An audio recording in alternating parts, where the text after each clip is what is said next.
రామోజీరావు మృతి పట్ల పలువురు ప్రముఖులు సంతాపం ప్రకటించారు.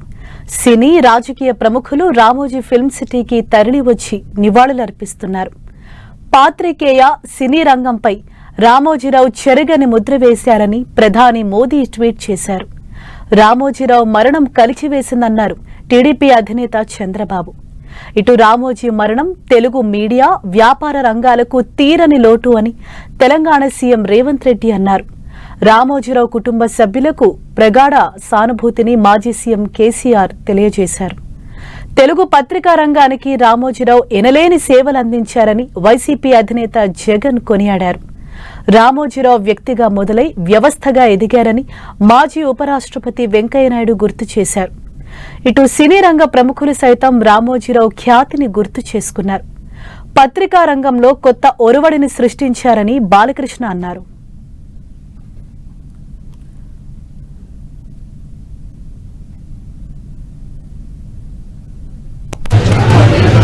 ఆయన ఒక గొప్ప సంస్థగా నేను భావిస్తున్నాను. మా మేధావి, చక్కటి మితభాషి, సరైనటువంటి మార్గదర్శకుడు, సామాజిక మార్పు కోసం ఆయన చేసినటువంటి కృషి అనర్గళమైనటువంటిది. ముఖ్యంగా మన యొక్క తెలుగు అక్షరానికి గళాన్ని విప్పి పోరాటం చేసినటువంటి యోధుడు రామోజీరావు గారు. అలాగే తెలుగు భాష గురించి, తెలుగు సాహిత్యం గురించి, మన తెలుగుదనం గురించి, తెలుగు సంస్కృతి గురించి ఈనాడు ద్వారా, ఈటీవీ ద్వారా ఆయన చేసినటువంటి సేవలు దేశము, ప్రపంచము అందరూ కూడా తప్పకుండా గుర్తించుకుంటారని నేను భావిస్తున్నాను. అలాగే వారు పత్రికా స్వేచ్ఛ గురించి, ప్రజాస్వామ్యం గురించి నిరంతరం పోరాడుతూ వచ్చారు.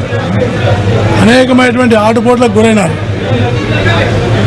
ఎన్ని ఆటుపోట్లు వచ్చినా ఆత్మవిశ్వాసంతో, పట్టుదలతో వారు పోరాటం చేశారే కానీ ఎప్పుడు కూడా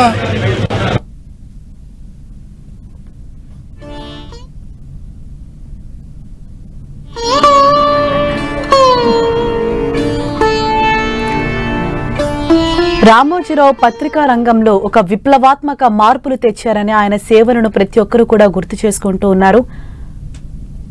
నాకు అత్యంత ఆత్మీయుడు. నేను పట్టణాభివృద్ధి శాఖ మంత్రిగా ఉన్నా, కార్మిక శాఖ మంత్రిగా ఉన్నా, నాకు అనేకమైనటువంటి సలహాలు, సూచనలు ఇచ్చి నన్ను ముందు నడిపించడంలో రామోజీరావు గారి పాత్ర చాలా గొప్పదని నేను భావిస్తున్నాను. కాబట్టి నేను రామోజీరావు మరణము కేవలం తెలుగు ప్రజలు, తెలుగు రాష్ట్రాలకే కాదు దేశానికి కూడా చాలా తీరని లోటని, నేను ఒక ఆత్మీయమైనటువంటి బంధువును కోల్పోయానని నేను భావిస్తూ ఆయన మరణం పట్ల నా ప్రగాఢ సంతాపాన్ని తెలియజేస్తూ, అలాగే వారి కుటుంబ సభ్యులకు